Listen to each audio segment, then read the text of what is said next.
Each year, the top responsibility of the state legislature is to craft a spending plan for the Commonwealth. And once again, the budget season is upon us, and there are a number of issues driving the debate. Let's spend a few minutes on the subject with State Representative Marty Causer. Welcome. Thank you.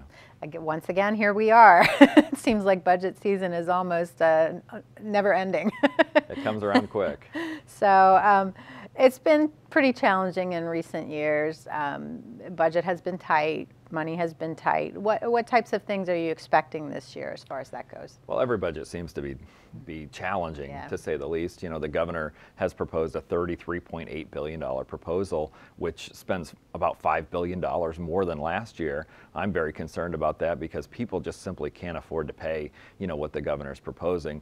I've always looked at it as the government should live within its means, and his proposal is not government living within its means. To raise, you know, the income tax from 3.07% to 3.7%, that's about a 20% increase. To raise the sales tax from 6% to 6.6%, you know, huge increases in taxation, and what he's proposed in spending is you know, huge in comparison to last year's proposal. So we're currently looking at those details and trying to wade through it right now. The sales tax alone, what he's proposed, would apply sales tax to many, many different things. And you know, to think about taxing daycare services and funerals and caskets and diapers, and you know, the list goes on and on. Nursing homes. I mean, it would be a very serious burden for people with what the governor has proposed. So we're taking a step back and trying to come forward with a reasonable, responsible proposal that doesn't hit the taxpayer so hard in the wallet. So that sales tax proposal he has, not only does it raise the sales tax, it proposes to expand it to things that aren't currently taxed, I guess goods and services as well. Right, and that's something that people don't realize. You know, they look at the rate increase, but when you look at what he's proposed, you know, that is currently exempt, to apply the sales tax to many, many different items, you know, parents paying for daycare for their kids, you know, right now don't have to pay a sales tax on that daycare service. Many of them that I know struggle to be able to pay for daycare, Sure. or if they have a family member in a nursing home, they struggle to be able to pay. You know, you would never think of paying sales tax on that, but that's exactly what the governor has proposed, and it's unrealistic and it's burdensome.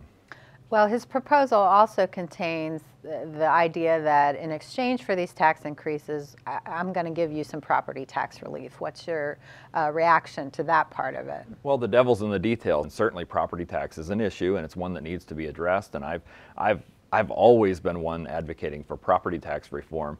But the governor's proposal over a 2-year period with $8 billion, only a portion of that is going back into property tax relief. So that's a problem for me.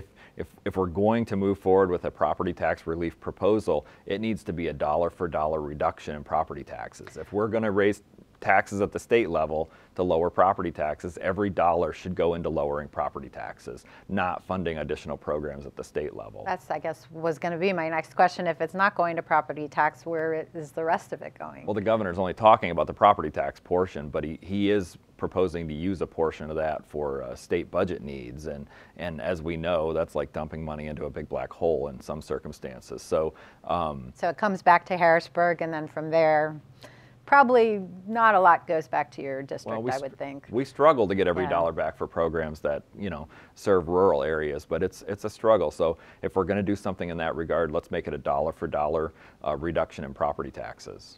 So it sounds like there's a good bit of differences to work out between the governor and the legislature. What happens at this point? Where are we at? Well, there is a lot of difference of opinion, but we're trying to come forward with a final proposal, one that can be negotiated. You know, I hear from people in the district all the time saying, give the governor a chance, and he's new, and this and that.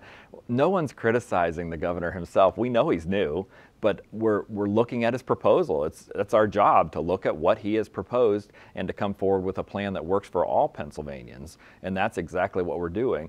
And through this process of negotiation, you know, we've gone through our budget hearings. We now are looking at the details and trying to craft a final proposal with the goal of having a budget on his desk by the end of June, because that's our constitutional requirement, and that's what we're committed to doing. Now, whether he'll sign that budget or not, we don't know yet, but that's exactly what what our focus is. And just to put a positive spin on it, leaders have been meeting, legislative leaders and the governor's folks have been meeting. So right, there's ongoing negotiation, and with our eye on the end of June to be able to complete an on-time budget. Okay, well, we'll keep our eye on that as well. Thank you. Sure. And if you have comments or questions about this or any other legislative topic, Representative Causer's contact information will be shown in just a few moments. I'm Laurie Bull. Thanks for spending a few minutes with State Representative Marty Causer.